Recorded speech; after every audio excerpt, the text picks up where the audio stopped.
We have a segment called Ask Dayan where you, the viewer, get to write to me questions about relationships and marriage and I get to answer.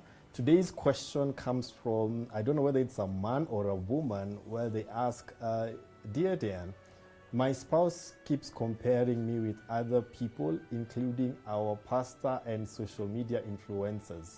It hurts me. What should I do? I can understand why you're being hurt, because it really tends to break your spirit when you're being compared with somebody else and then your spouse is elevating another person and not you.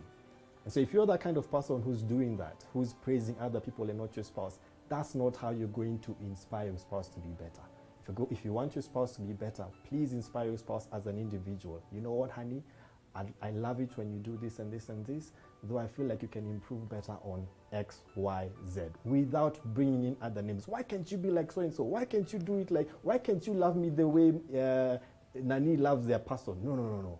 Talk to your spouse directly as an individual. And today, because you're joined with a wonderful couple over here, couple in blue. Yeah. Mr. Mwenda, do you have anything to say about that?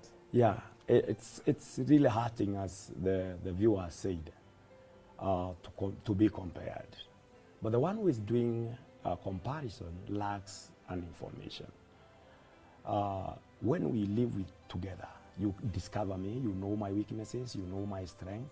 You marry a personality, but you live with a character. So when my character comes out with some weaknesses, you may now see fault in me.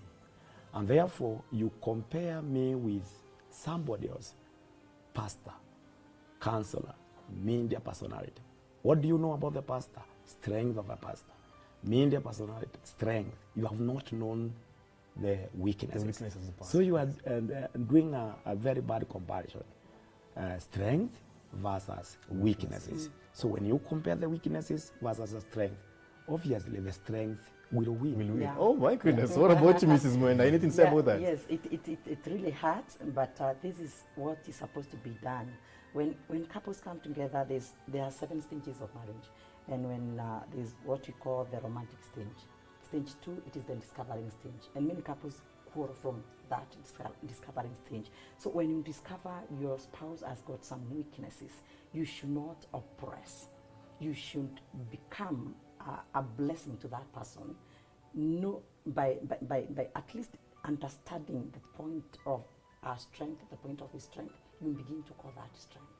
When you begin to call the strength, that strength will manifest.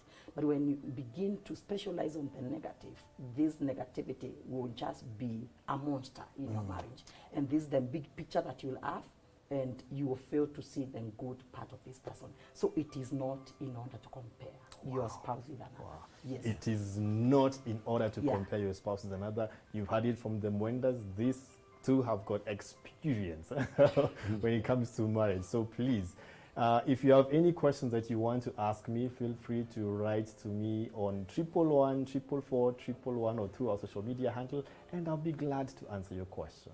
Thank you.